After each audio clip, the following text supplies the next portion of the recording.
हाँ जी, क्लेविकल और scapula bone. ठीक है जी। स्कैपुला शोल्डर ब्लेड भी इसको कहते हैं, और क्लेविकल इसको कॉलर बोन कहते हैं, ब्यूटी बोन कहते हैं, पता नहीं कौन कौन से इसके नाम हैं। तो ये ओल्ड एज में सबसे कॉमन फ्रैक्चर जो है बुजुर्गों में ये हो जाता है जी, क्लेविकल बोन सेपरेट हो जाती है, जल्दी अलग हो जाती है, डिसलोकेट हो जाती है। ओके जी। क्वेश्चन नंबर जी, कॉलर बोन का वो कहते हैं जी कि दूसरा नाम क्या है जी, क्लेविकल बोन है, और क्लेविकल बोन को ब्यूटी बोन भी कहा जाता है, वही सवाल आ गया। और शोल्डर जॉइंट की बात हो रही है कि जी एक्रोमियो क्लेविकुलर जॉइंट, याद रख लें यहाँ पे एक पॉइंट होता है। अगर हम स्कैपुला की बात करें, स्कैपुला शोल्डर जॉइंट के ऊपर मेन हड्डी है, ठीक है, और ये कुल्हाड़ी की शक्ल की होती है, और इसके अंदर एक सॉकेट होता है, गड्ढा होता है, उसको सॉकेट भी बोलते हैं, और ह्यूमरस का सिरा जिसको हम बॉल की तरह बना होता है वो इसमें आगे फिक्स होता है। अच्छा, अब स्कैपुला बोन के ऊपर जिस तरह से ये फोसा है, और फोसा के साथ एक ऐसा पॉइंट होता है जहाँ पे ये हमारे मसल्स के सिरे आके जुड़ते हैं, ठीक है जी, और शोल्डर के लिगामेंट्स भी जुड़ते हैं, ठीक है, उस पॉइंट को हम कहते हैं एक्रोमियम, ठीक है। अच्छा, अब उसी पॉइंट के साथ साथ एक्रोमियम के साथ साथ ये एक तो गढ़ा है जिसके साथ यानी कि शोल्डर की जो स्कैपुला बोन है ना, वो दो जोड़ बना रही है। एक उसके अंदर ह्यूमरस का सिरा के जुड़ रहा है, ठीक है, वो ह्यूमरस और स्कैपुला का जोड़ बन रहा है हमारे बाजू का।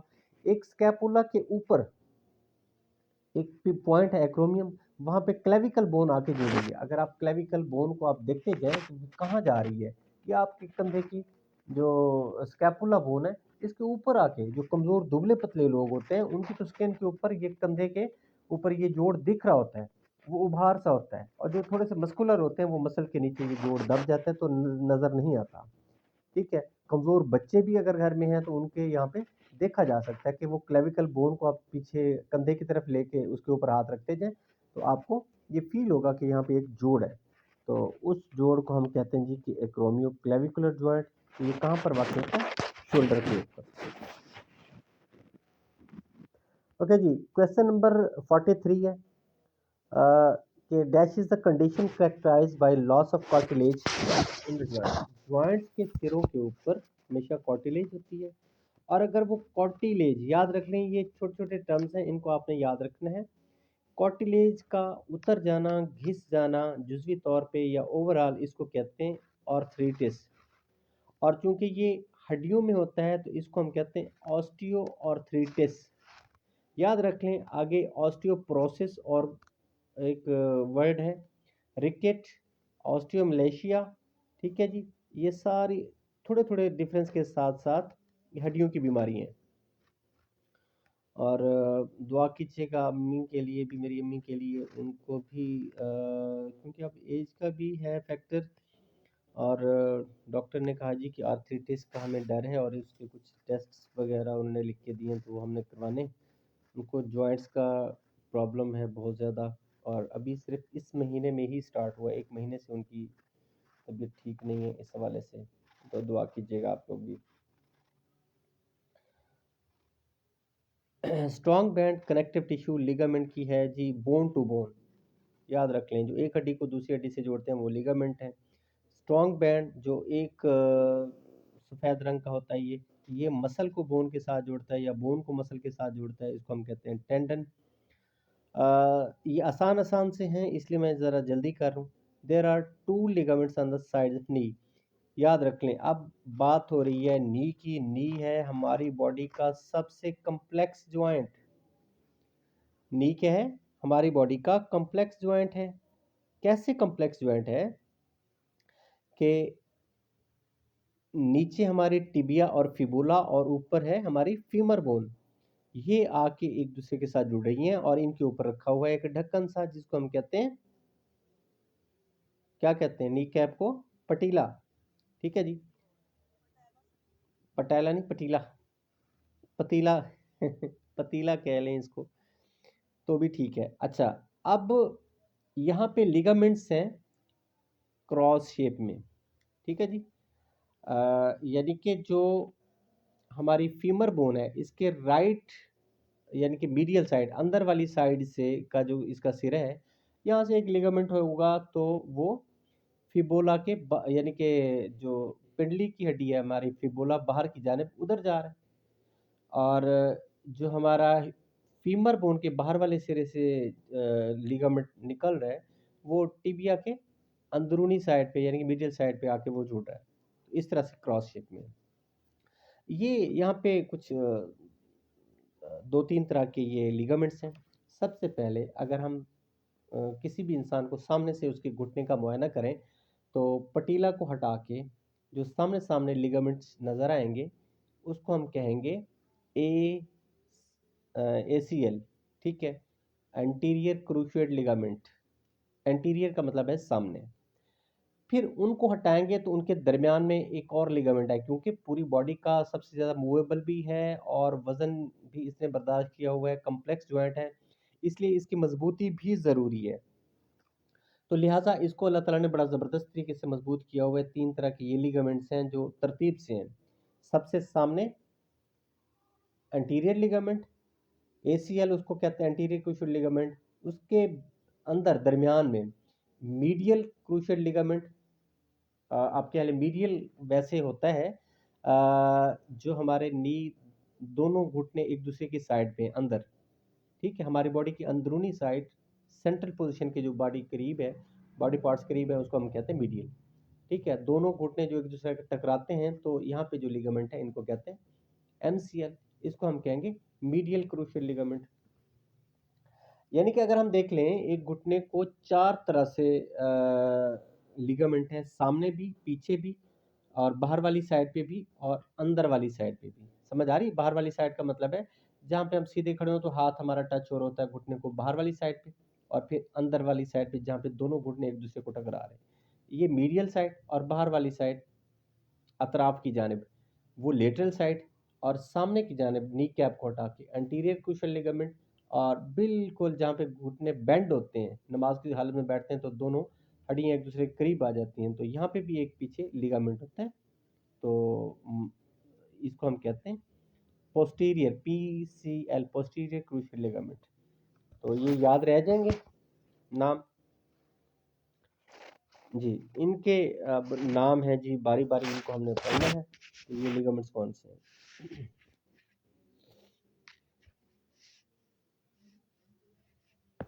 ACL का मतलब है जी एंटीरियर क्रूशियल लिगामेंट।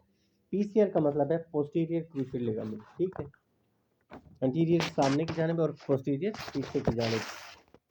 अच्छा, उसके बाद है MCL। MCL कहते हैं जहाँ पे दोनों घुटने एक दूसरे के साथ टकराते हैं। ठीक है, अगर हम टांगों को इकट्ठा करें तो जो दोनों सिरे हैं अंदर की जानिब घुटनों के एक दूसरे का टकरा रहे हैं, यहाँ पे लिगामेंट होता है, इसको हम कहते हैं मीडियल कोलैटरल लिगामेंट। अब यहाँ पे क्रूशिएट नहीं है बल्कि कोलैटरल है। ठीक है, LCL। अब बाहर की जानिब हम देखेंगे, अतराफ की जानिब, बाहर का मतलब है अतराफ की जानिब। अगर हम सीधे खड़े हैं और हमारे हाथ जो लेग्स के जिस साइड पे टकरा रहे हैं बाहर वाली साइड से, उसको हम कहते हैं लेटरल कोलेट्रल लिगामेंट। याद रख लें, अतराफ वाले जो लिगामेंट्स हैं उनका नाम है कोलेट्रल, और आमने सामने और पीछे वाले जो सामने वाले और पीछे वाले जो लिगामेंट्स हैं उनका वर्ड होगा क्रूशिएट। समझ आ गई बात? ये चार लिगामेंट्स जो हैं इनके नाम याद रखें। अच्छा, knee is the largest and most complex joint, वही बात आ गई, बड़ा जोड़ भी है और कम्प्लेक्स भी है। The shoulder is the most mobile joint in the body. ये पहले भी आपको बताया कि शोल्डर मूवेबल बहुत ज़्यादा है लेकिन पायदार नहीं है। द लेब्रम, हाँ, rim of tissues that adds depth to the bony socket of the shoulder. अच्छा, अब जो स्कैपुला बोन है जो एक कप की शक्ल बना रही है या सॉकेट की शक्ल बना रही है, और उसके अंदर हमारा सिरा ह्यूमरस का सिरा जाके जुड़ रहा है। अब स्कैपुला के हम अंदर ये बारीक से रेशे हैं, क्योंकि एक हड्डी को दूसरी हड्डी से जुड़ना है, तो वहाँ पे कुदरती तौर पे हार्ड टिश्यू यानी कि अंदर एक हम कह लें कि हाइलिन कार्टिलेज है, हाइलिन कार्टिलेज के ऊपर भी एक लिगामेंट्स की एक तह बिछी हुई है पूरे अंदर उसके। जैसे हम फर्श सीमेंट का होता है तो उसके ऊपर एक टाइल्स वगैरह का अलग से फर्श लगा देते हैं, इसी तरह हाइलिन हड्डी के सिरों के ऊपर हाइलिन है, हाइलिन कार्टिलेज के ऊपर फिर पूरे गड्ढे में उस सॉकेट में एक लेब्रम सा बिछा होता है, एक तह बिछी होती है लिगामेंट्स की, उस लिगामेंट्स के तह को हम कहते हैं लेब्रम। ठीक हो गया। ये साथ साथ हिंट लिखते जाएं, फिर ये काम आएंगे जब हम अनाटॉमी पढ़ेंगे। ओके जी, अब आ जाता है जी concussion caused by severe head trauma. अब कंकुशन क्या है? जहाँ पे हमारी चपटी हड्डी है, फ्लैट बोन है, हमारे क्रेनियल बोन्स फ्लैट बोन है, ठीक है जी। अब सर पे जब चोट लगती है, क्रेनियल बोन्स हैं वो इतनी स्ट्रेंथन नहीं है तो लिहाजा जैसे ही चोट बाहर से लगी, वो हड्डियाँ टूट के दिमाग की जानिब अंदर की जानिब धंसेंगी, और अगर उन्होंने दिमाग की टिश्यूज को डैमेज कर दिए तो इसको हम कहेंगे कंकुशन। क्लियर? अच्छा जी, उसके बाद है sudden tightening intense pen caused by the muscle locked in spasm is called muscle cramp. कहते हैं कि जी अचानक से आपको कोई मसल थोड़े से सख्त हो गए हैं और आपको पेन भी हो रहा है, जिसको हम कहते हैं खलियां पड़ जाना, अकड़ाव हो जाना मसल में, ठीक है, मसल्स का अकड़ जाना, इसको हम कहते हैं muscle cramp. ligament that hold the ankle bone in place can easily be overstretched and cause ankle sprain। वो कहते हैं कि टखने के जोड़ के ऊपर, एंकल जॉइंट के ऊपर जो लिगामेंट्स ने इन हड्डियों को बांध के रखा हुआ है, तो वहाँ पे थोड़ा सा ओवर स्ट्रेच हो जाए। अक्सर सबसे ज़्यादा बचपन में हमें जो स्प्रेन होती थी भागते दौड़ते, वो यही होती थी, आड़ी टेढ़ी जगह के ऊपर ये पाँव आ गया तो पाँव अंदर की जाने मुड़ गया या बाहर की जाने, ज़्यादातर होता था अंदर की जाने मुड़ जाता था। अंदर की जाने मुड़ने से तो आपके बाहर वाली साइड का, लेटरल साइड का जो लिगामेंट है वो इंजर्ड हो जाता था, ठीक है। और उसके इंजर्ड होने से पाँव में मोच आ जाती थी, और फिर हमारे उस एरिया में क्योंकि हमारा दौर ज़रा आप लोगों से थोड़ा सा कुछ साल पहले का है, तो और गांव में जो लोग रहे होंगे उनको ज़रूर पता होगा कि वहाँ पे कोई एक दादा नाना नाना नानी दादी, कोई भी एक मतलब के बुज़ुर्ग होते थे जो कि ख़ास उनके पास ट्रिक होता था ये पाँव की मोच निकालने के लिए। तो वो एक मुख्तलिफ तरीक़ों से मूव करवाते थे कपड़ा शपड़ा बांध के। तो मेरी दादी जो थी वो इस मामले में बड़ी एक्सपर्ट थी, दूर दराज से लोग मोच निकलवाने के लिए उनके पास आते थे। मैंने एक दफ़ा उनसे मोच निकलवाई थी, मुझे बचपन में याद है, इतना याद पड़ता है कि उन्होंने मोच निकाली थी कपड़े को ज़रा बल छल दे के मुख्तलिफ तरीक़ों से। बहरहाल वो भी एक दौर था। ओके जी, मोस्ट कॉमन स्पोर्ट्स इंजरी, सबसे ज़्यादा स्पोर्ट्स इंजरी क्या है जी? अक्सर आपने आजकल फुटबॉल है, प्लेयर गिरते हैं, गिरने से क्या होता है उस घास के ऊपर, ग्राउंड के ऊपर उनकी स्किन छिल जाती है, इसको हम कहते हैं ब्रूसिंग, सबसे ज़्यादा ब्रूसिंग होती है, ठीक है। दूसरे नंबर पे फिर स्प्रेन होती है, ठीक हो गया, मोच दूसरे नंबर पे आती है। फिर आ जाता है जी कि ankle sprains are common in all sports involve cutting and pivoting. Cutting हम कहते हैं कि मुड़ना, ठीक है, और पिवटिंग, पिवटिंग कहते हैं कि पाँव का एक हिस्सा ज़मीन के साथ जुड़ा है और वहीं पे खड़े खड़े उसी पॉइंट के ऊपर घूम जाना, एड़ी के ऊपर घूम जाना, या अचानक चलते चलते फुल वापस टर्न करना, उस पाँव ज़मीन के साथ अटैच है उसी जगह के ऊपर, इसको कहते हैं पिवट पॉइंट, फलक्रम बनाना पाँव का। तो ये इसलिए फिर एंकल स्प्रेन बहुत ज़्यादा हो जाती है। 59 एमसीक्यूज है जी के पार्शियल और कंप्लीट टेयर ऑफ लिगामेंट्स, ये बार बार वही सवाल आ रहा है कि लिगामेंट थोड़े या फुली टूट जाए तो इसको हम कहते हैं स्प्रेन। पार्शियल और complete tear of tendon, tendon या मसल आपके मुकम्मल या थोड़े से टूट जाए उसको हम कहते हैं स्ट्रेन। 61 MCQs है, pain swelling and stiffness are symptoms है आप कि आपको पेन हो रहा है, सूजन भी हो गई है और स्टिफनेस भी, मसल स्टिफ भी हो गए, तो ये किस चीज़ की अलामत है? डेफिनेटली ये आपको स्प्रेन की अलामत है। और क्योंकि बाकी ऑप्शन को देखें, ब्रूसिंग में इतना ज़्यादा नहीं होता, और कंकुशन वो तो फिर फ्रैक्चर हो जाता है, और डिहाइड्रेशन पानी की कमी। बहरहाल एंकल स्प्रेन की ये कॉमन सी अलामात हैं। Following are the soft tissue injuries except, soft tissue injury कौन सी है? कार्टिलेज इंजरी, कार्टिलेज भी आपकी कुछ ना कुछ सॉफ्ट टिश्यू में शामिल होती है। मसल इंजरी, लिगामेंट इंजरी, दोनों सॉफ्ट टिश्यू इंजरी हैं, तो फ्रैक्चर होना चाहिए, तो हड्डी का टूटना। A blow can cause small bleed into the skin is known as bruising। वो कहते हैं कि एक छोटा सा आपको ब्लो, वैसे कहते हैं कि हवा के चलने को, या आप मूव करते हैं किसी ग्राउंड के ऊपर, किसी सतह के ऊपर, तो उसको हम कहते हैं जी कि हल्की सी स्किन आपकी छिल जाना, वहाँ से हल्का सा खून भी निकलता है, इसको हम कहते हैं ब्रूसिंग। अच्छा जी, ब्रूसिंग की शदीद हालत को हम क्या कहते हैं? अभी थोड़ी देर पहले बताया था, जल्दी से बताएं, बिना सोचे समझे। कं, कंकुशन नहीं, कंकुशन दिमाग के जो टिश्यूज हैं वो डैमेज हो जाती हैं, आपकी क्रेनियल बोन्स टूटने से वो दिमाग में धंस जाती है, उसको कहते हैं कंकुशन।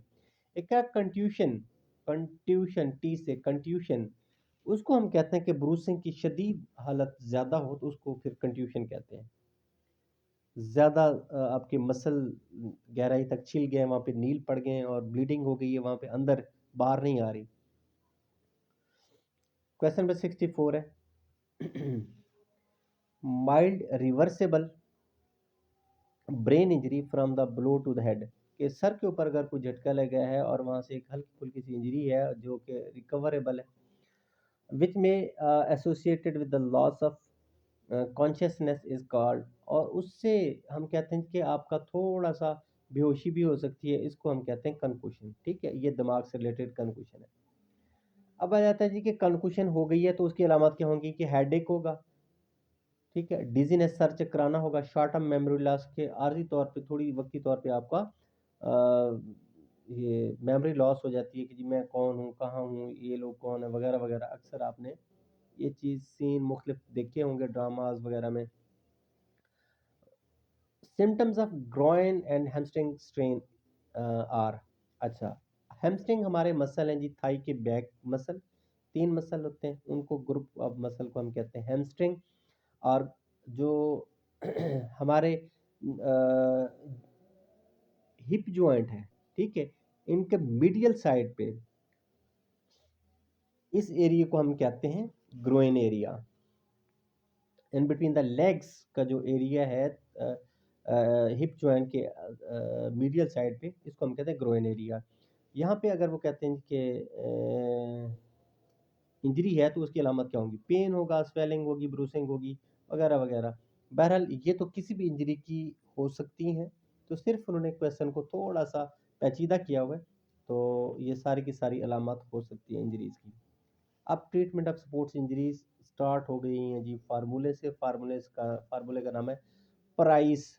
यहाँ पे पी नहीं दिया हुआ, लेकिन आप लोगों ने पी भी याद कर लें। पी फॉर प्रोटेक्शन, सबसे पहले पहले आपने प्रोटेक्ट करना है उस इंजर्ड एरिया को, फिर रेस्ट देना है, ठीक है जी, उस जगह को मूव नहीं करवाना, रेस्ट देना है, फिर उस जगह के ऊपर आइसिंग करनी है। आइसिंग करने का तरीका बेहतरीन यही है कि आपके पास जो बर्फ़ है उसको प्लास्टिक के बैग्स में आपने कवर करना है, ताकि पानी या वो स्किन गीली ना हो, पानी ना लगे वहाँ पे। और उस आइस बैग अगर महफूज है ठीक है, अदरवाइज उसके ऊपर एहतियाती तौर पे कोई और आइस बैग या उसको कह लेंगे कपड़ा रख लें, कुछ ऐसी चीज़ इंसुलेशन के लिए। तो फिर उस जगह के ऊपर आप अप्लाई करें, इसको हम कहते हैं आइसिंग। तो बेटा जी आपका नेटवर्क का इशू होगा, बाकी लोगों को शायद आवाज़ आ रही है। उसके बाद जी, हाँ, सी का मतलब है कंप्रेशन, यानी कि दबा देना पट्टी, अगर वहाँ पे कोई उस जगह को पट्टी बांध के, गर्म पट्टी या कोई इस तरह की पट्टी बांध के उसको इमोबिलाइज कर देना। अगर वहाँ पे ब्लीडिंग हो रही है तो वो भी ख़त्म हो जाएगी, बंद हो जाएगी, और कोई फ्रैक्चर वगैरह हो गया तो वो भी थोड़ा सा इमोबिलाइज हो जाएगा। उसके बाद है जी एलिवेशन। खैर फ्रैक्चर की कंडीशन थोड़ी सी डिफरेंट है। हल्की फुल्की इंजरी में तो आप कंप्रेशन कर सकते हैं, लेकिन अगर वहाँ पे हुआ है फ्रैक्चर, ठीक है, हड्डी टूटी हुई है, तो उसको आपने पट्टी नहीं बांधनी तब। ठीक है, सबसे बेहतरीन हल तो यही है कि सबसे पहले पहले आपने रेस्क्यू को कॉल करनी है 112 को। उसके बाद फिर उस बंदे को हौसला देना है जिसके साथ ये वाक़या पेश आया हुआ है, उसको होश में लाना है। ठीक है। क्वेश्चन नंबर 72 है जी, rest refer to keep the injured area supported and avoid using for 48 to 72 hour. 48 से 72 घंटे तक रेस्ट का मतलब है कि उस जख्मी हिस्से को आपने हरकत नहीं देनी, हिलाना जुलाना इतना नहीं है, मूव नहीं करवाना। तो ये होगा rest. Ice should apply on the injured area for 20 minutes every 2 hours for the first 48 to 72 hour. 48 से 12 घंटे तक आपने हर 2 घंटे बाद 20-20 मिनट तक आइस अप्लाई करनी है, आइस पैक्स। आइस और cold pack should apply on the injured area to prevent और मिनिमाइज पेन भी और स्वेलिंग भी। अगर आप ये ठंडी आइसिंग वगैरह करते हैं तो इससे आपका पेन भी कम होगा और स्वेलिंग भी कम होगी। If swelling is gone in the area, लेकिन अगर कहीं पे हो सकता है कि सूजन हो चुकी है तो फिर आपने आइस या कोल्ड पैक नहीं लगाने, फिर आपने क्या करना है, गर्म वहाँ पे चीज़ अप्लाई करनी है, हॉट पैक उसको कह लेंगे, हीट देनी है आपने किसी भी तरीके से, ड्राई हीट। रिस्क ऑफ कोई चीज़ गर्म करके आप वहाँ पे अप्लाई कर सकते हैं। Risk of sports injuries can be reduce. तो ये एहतियाती तदाबीर हैं जी, इंजरीज के खतरात को कैसे कम किया जा सकता है।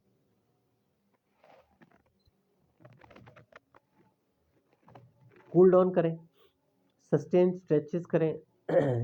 सस्टेन यानी कि इसको हम स्टैटिक स्ट्रेचिंग कहें, कि अपने मसल्स को आप स्ट्रेच करें। वार्म अप करें गेम करने से पहले, और अप्रोप्रिएट फुटवेयर जो आपके शूज़ वगैरह हैं, बूट जॉगर्स वगैरह हैं या स्नीकर्स हैं, जो भी हैं वो आपने पहनने हैं, तो इससे आप इंजरी से बच सकते हैं। याद रख लें,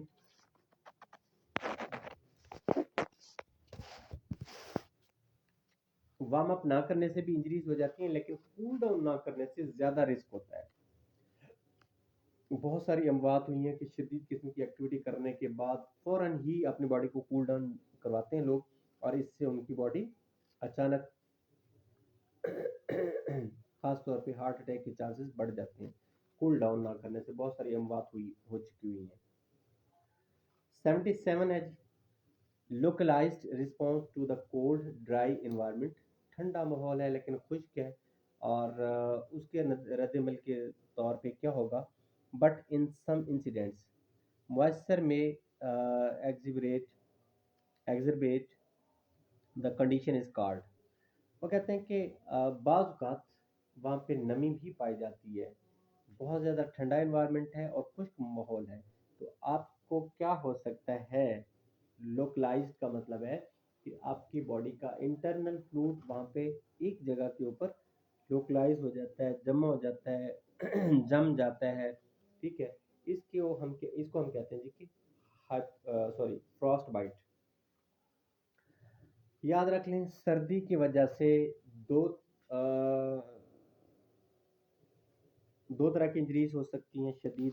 एक को हम कहते हैं हाइपोथर्मिया और एक को हम कहते हैं फ्रॉस्ट बाइट। अच्छा, अब हाइपोथर्मिया क्या, हाइपो का मतलब है कम और थर्मिया यानी कि हीट की कमी, हीट की कमी का मतलब है दूसरा। अच्छा, ये डायरेक्ट कोल्ड के नाम से क्यों नहीं कहा गया, कहते हैं जी कि हीट एक चीज़ है और सर्दी कुछ भी नहीं है। गर्मी तो है, हीट है, लेकिन सर्दी कोई चीज़ नहीं है, सर्दी का वजूद नहीं है। तो फिर क्या है जी, लैक ऑफ हीट है, हरारत का ना होना, उसको हम कहते हैं सर्दी है। तो हाइपोथर्मिया का मतलब है कम गर्मी, टेम्परेचर की कमी, ठीक है, उसी को हम दूसरे लफ्ज़ों में सर्दी कहते हैं। ठीक है जी। अगर सर्दी आपकी बॉडी में हीट कम हो गई है, किसी ऐसे माहौल में आप फिरते रहें, तो उस वक्त ठंड लग जाना जिसको हम कहते हैं हाइपोथर्मिया, उसको हम कहते हैं। लेकिन इंतहाई शदीद कम टेम्परेचर वाले एरिया में, ख़ास तौर पे हमारे जितने भी फौजी हजरात हैं, आर्मी के लोग हैं जो ग्लेशियर्स के ऊपर और पहाड़ी इलाकों में ड्यूटीज़ देते हैं, या कोई भी एक ऐसा पर्सन वहाँ पे ज़्यादा देर तक वो एक्सपोज रहता है, उसके हाथ पाँव, तो ख़ास तौर पे हाथ और पाँव की जो उंगलियां हैं, वहाँ पे ये उनकी जो ब्लड है और बॉडी फ्लूइड है वहाँ पे जम जाता है, और वहाँ पे शदीद किस्म की स्वेलिंग हो जाती है। इसको हम कहते हैं फ्रॉस्ट बाइट। फिर दो तरह की इंजरीज हैं जी, तीन तरह की गर्मी से टेम्परेचर अगर बढ़ गया है तो उसको हम कहते हैं हीट फटीग। पहले नंबर पे अगर कम थोड़ी सी गर्मी, नॉर्मल से ज़्यादा गर्मी अगर आपको लग गई है और बॉडी फ्लूइड भी, जिस्म का पसीना भी ज़्यादा आया है, डिहाइड्रेशन थोड़ी सी हो गई, उसको हम कहते हैं हीट फटीग।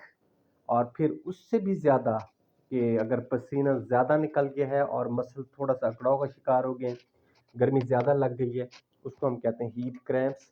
और फिर सबसे वर्स्ट कंडीशन, बुरी हालत ये होती है जिसको हम कहते हैं लू लग जाना, उसको हम कहेंगे, क्या कहेंगे, जल्दी से बताएं जी, जल्दी से बताएं।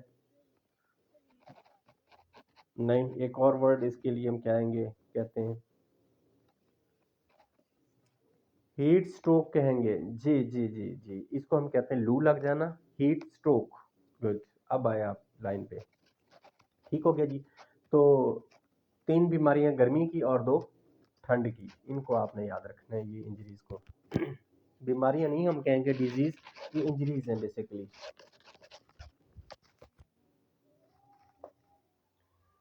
ओके जी, ये अगर आपको कुछ समझ आ गई हैं तो ये क्वेश्चन नंबर 88 तक यही सारी बीमारियां, इंजरीज हैं, सॉरी, ठीक है, 88 तक यही आप इसको।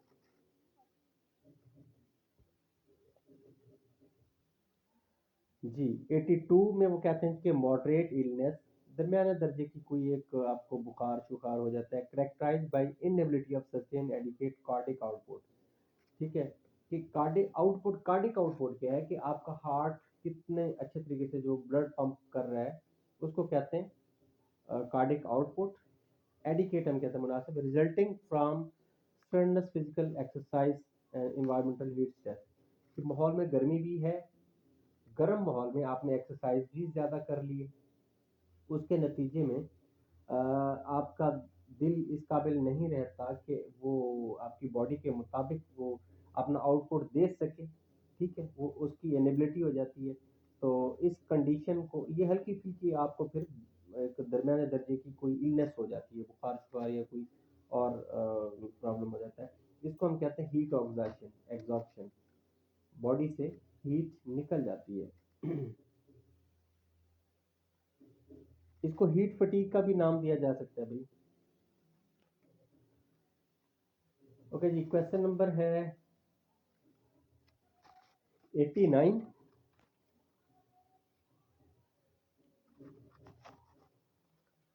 89 पे आप देखें, an athlete should drink approximately, कितना एक एथलीट को पानी पीना चाहिए, तो 16 ऑunce अपनी बॉडी के वेट के लिहाज से, ठीक है। फॉर एग्जाम्पल एक 70 kg वाले बंदे को 16 ऑunce के लिहाज से कितना,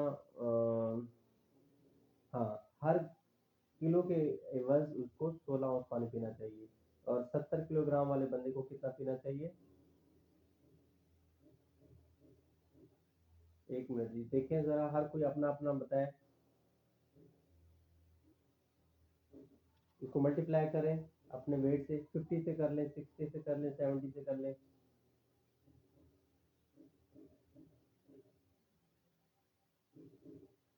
फॉर एग्जाम्पल एक 70 किलोग्राम वाले बंदे को 1120 औंस पानी पीना पड़ेगा, और 1120 को 28 से आप मल्टीप्लाई कर दें तो फिर ये काफ़ी ज़्यादा हो जाता है, यानी कि 2 लीटर बन जाता है, 2 लीटर से भी शायद ज़्यादा बन जाए। इसको आप देख लीजिएगा, पर 16 औंस इसको पानी पीना पड़ेगा फ्लूइड। क्वेश्चन नंबर 90 है जी, temperature above 41.1 degree centigrade is refer to. हाँ जी, बॉडी टेम्परेचर हमारा कितना होता है सेंटीग्रेड में 37, और अगर आपका टेम्परेचर जो है वो 41.1 डिग्री चला गया है तो ये हाइपरथर्मिया हो जाएगा, हरारत की ज्यादती हो जाएगी, गर्मी होगी, बुखार होगा। Abnormally low level of glucose in the blood are known. ठीक है जी, हाइपो का मतलब होता है कम, ग्लाइसीमिया का मतलब है ग्लूकोज का कम हो जाना।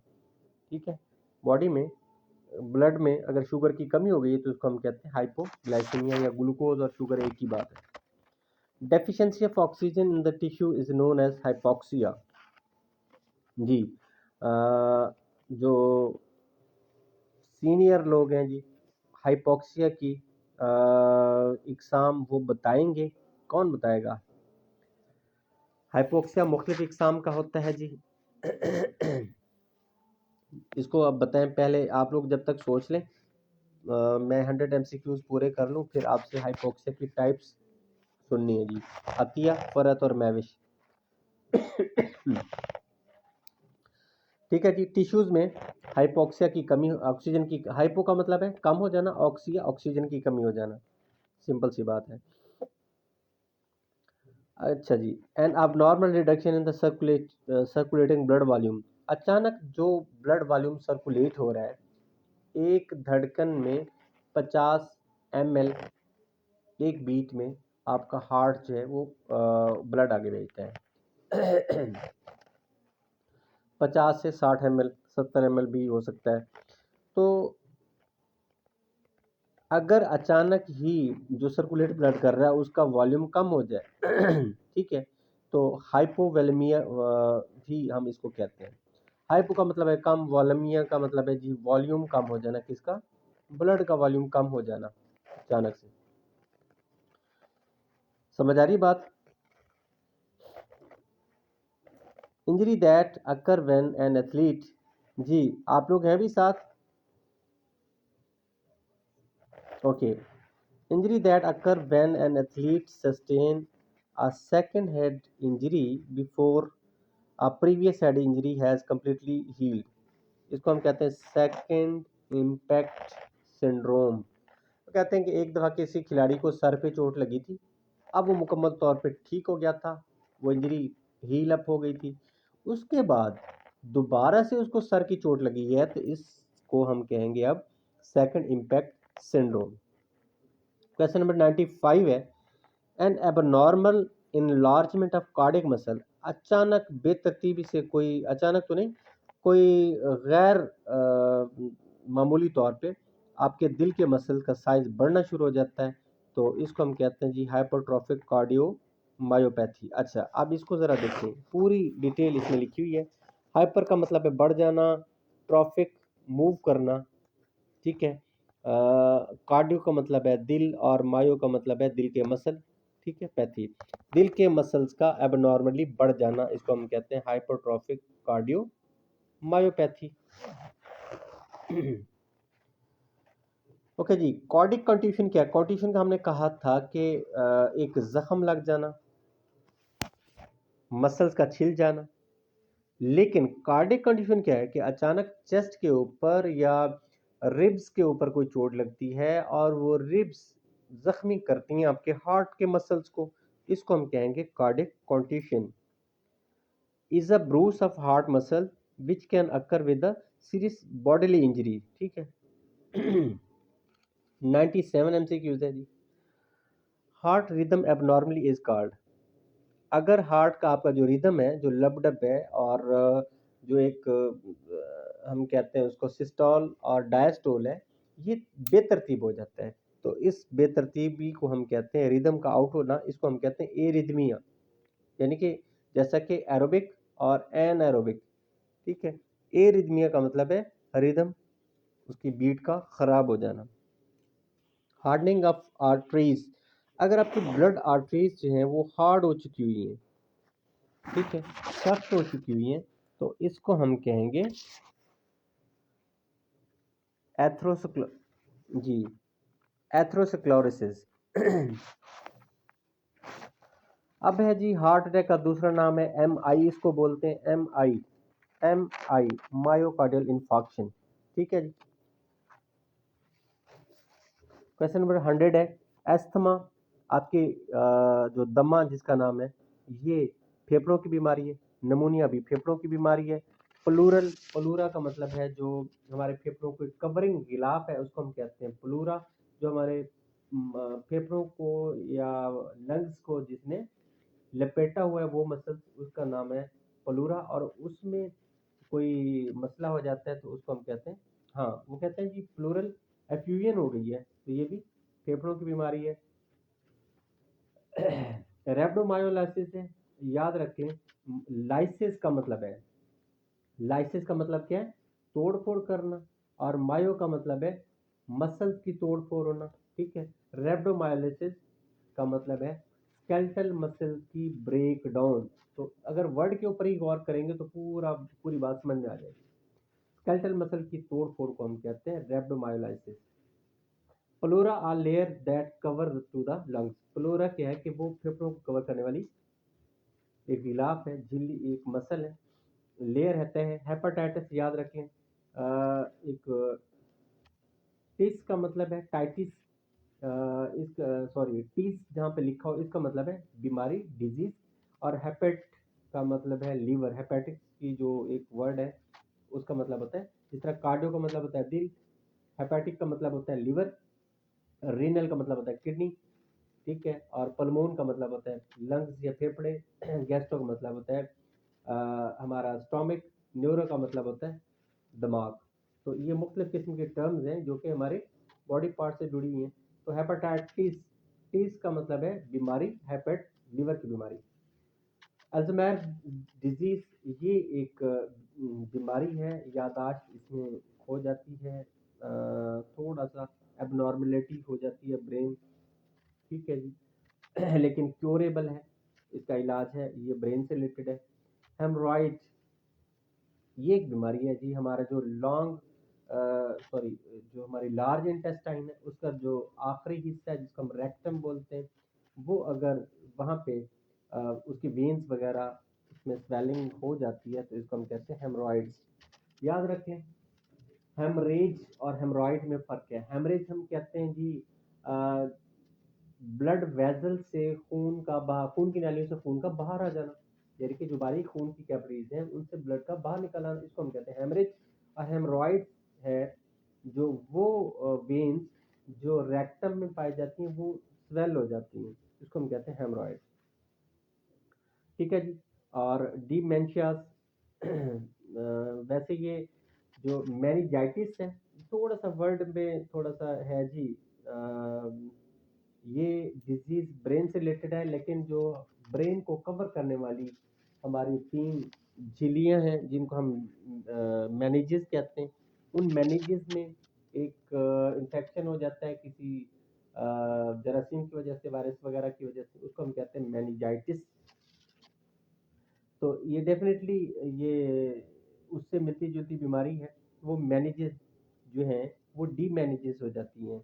ये थोड़ा सा फ़र्क है जी, स्पेलिंग की थोड़ी सी मिस्टेक है, तो हो सकता है न्यू बुक पे ठीक हो। तो ये ब्रेन से रिलेटेड है। एपिलेप्सी, ठीक है, जिसको आप क्या कहते हैं आम जबान में, मिर्गी जी। तो ये भी ब्रेन की डिजीज है। H B V hepatitis B virus, H से हेपेटाइटिस, बी से बी, और बी से वायरस, हेपेटाइटिस बी वायरस, ये भी डेफिनेटली हेपेटाइटिस जितने भी है ये सारे लीवर से हैं। ओके जी, उसके बाद है malignant proliferation of cells within the bone marrow that usually occur during the middle age or later age. Increase in occurring the with the age is known as multiple myeloma.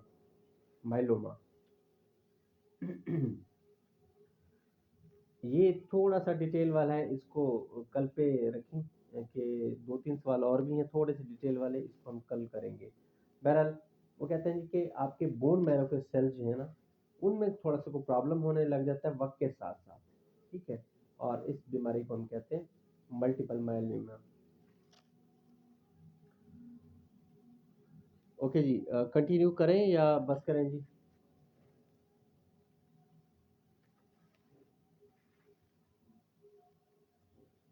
Very good, शाबाश।